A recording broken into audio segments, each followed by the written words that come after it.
আমি বৰষুণৰ পানী ঘৰতে সংৰক্ষণ কৰিব পাৰোঁ। প্ৰথমে ঘৰৰ টিঙৰ নলী বহুৱাই দিছোঁ। বৰষুণৰ পানী টিঙৰ পৰা নলীত পৰে আৰু টেংকিত জমা হৈ টেংকিৰ পৰা খেতি পথাৰলৈ পানী যোগান ধৰি শস্য উৎপাদন কৰিব পাৰি।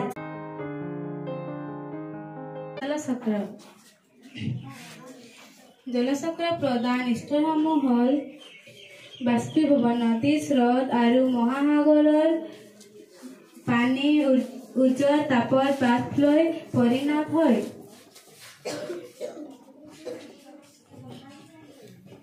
এয়া হৈছে ঘনীভৱন। ই হৈছে এটা প্ৰক্ৰিয়া যাৰ দ্বাৰা পানীৰ বাষ্প ঠাণ্ডা হৈ মেঘ বা ডাৱৰ গঠন হয়।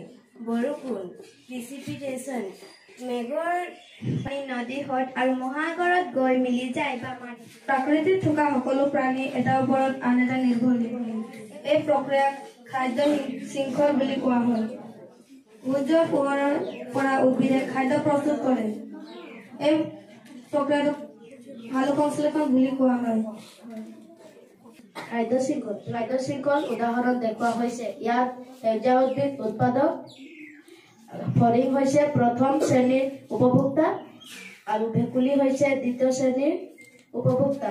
ফৰিঙক ভেকুলীয়ে খায়, ভেকুলীক আকৌ সাপে খায়, সাপক আৰু হেন চৰায়ে খায়।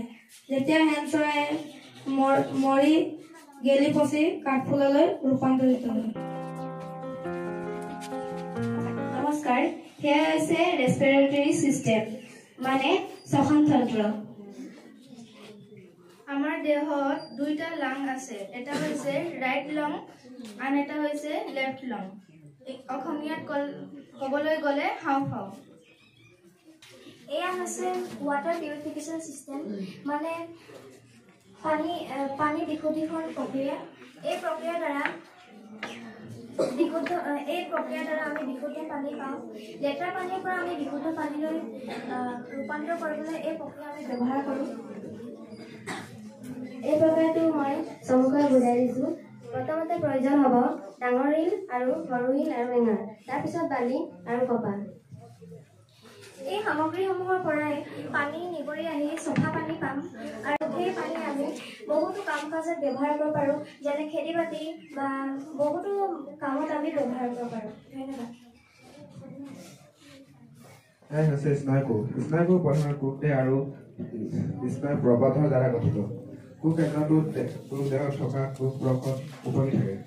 কোষ দেহত এটা উপঙি কেন্দ্ৰটো বা নিউক্লিয়াছ থাকে। এটা স্নায়ুকোষ প্ৰায় 1 মিটাৰ পৰ্যন্ত দীঘল হ'ব পাৰে। কোষ দেহৰ পৰা এটা নলী সদৃশ্য ওলাই চাইটোপ্লাজমৰ স্নায়ুপ্ৰবৰ্ধ ওলায়। ইয়াক এক্সন বোলে। কোষ দেহত এটা ডাঙৰ কোষ কেন্দ্ৰ বা নিউক্লিয়াছ থাকে। এটা স্নায়ুকোষ প্ৰায় 1 মিটাৰ পৰ্যন্ত দীঘল থাকে।